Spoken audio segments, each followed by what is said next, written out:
Abduction, Chapter 15. The snow was coming down and accumulating on the ground at a high rate that would bring more than a few centimeters. There was no sun in the mid-morning sky. I could only see the clouds from horizon to horizon. The mood was gloomy despite the snowfall. The city seemed oppressed by the weight of winter. The weatherman promised that the snow would stop by midday. I hoped this would be the case, as Echo and I were expected at Maxim Volkov's house for dinner. The apartment we were looking for was not far from where we were staying. The advantage of staying with someone you know is you don't have far to walk to take public transportation. As an American, I prefer my own car to get around. That's just my opinion. That's not mean to say that the locals' way of getting from one place to another are inferior.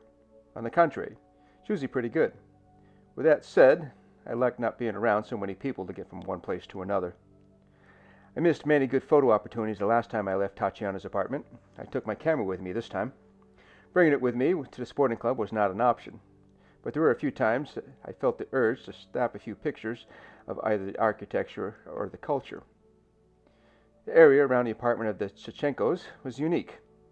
There were a few older buildings worth photographing, and I did so. What caught my eye, however, was someone familiar. I could be mistaken, but it looked like one of the Gopniks I had seen at the castle complex the day before. While taking pictures of the unusual buildings covered in snow, I caught him on camera as well. I hoped I was wrong about this fellow, and he was just a local beatnik making his way to get a bottle of booze or a bag of sunflower seeds. Echo didn't seem to notice as she was busy trudging her way through the snow. She was smart and brought snow boots. I, on the other hand, did not, and was feeling the moisture seep its way through my shoes. "Put your camera down, Richard," muttered Echo as she pointed to the doorway. "I think that is Irina, the woman we are to meet." I looked in the direction of the door to see a woman dressed in a beautiful fur coat with matching boots. Her long blonde hair flowed out from underneath her fur hat. Dark eyes peered out from under her cap that appeared sorrowful, and that pain was deep. You could feel the depths of her despair emanate from her person. Irina Tschenko looked as though she held the weight on her shoulders. She was not very tall, but she was the strongest woman I knew under the circumstances. "Greetings, Irina Tschenko," said Echo, with a warmness from her soul. "Let's not stand in the doorway. I'm Echo, and this is Richard." I wasn't sure if I should be stoic, like I've seen men in Slavic countries behave, or be myself and show some empathy for Irina's state of distress. The look in her sad eyes said much of her torment she had suffered was recent. I can't know how I would react if I were in her place. Having your only child missing for over 2 weeks without a hint of where she had gone would be agonizing. Irina's world had to feel like it was crashing down around her. And what of her husband? Was he also tormented over his missing daughter? Irina gave a meek smile and a simple nod of her head of acknowledgement. "Come upstairs with me. Tatiana said I should talk with you. She said you can help find my daughter."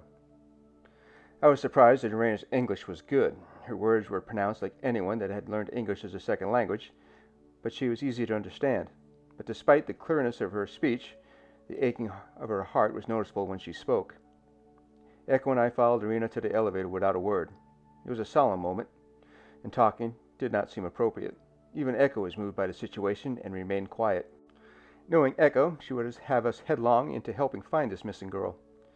If aliens had taken Irina's daughter, there would be nothing we could do. I was skeptical, and betting this wasn't the case.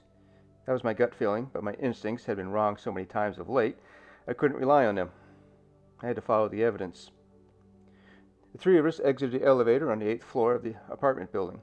There was nothing spectacular about it. It was nondescript and looked like any other complex. The only difference being I felt a presence in the hallway I had not expected since I was in the exclusion zone. Couldn't explain it because the only people in the corridor were myself, Echo, and Irina.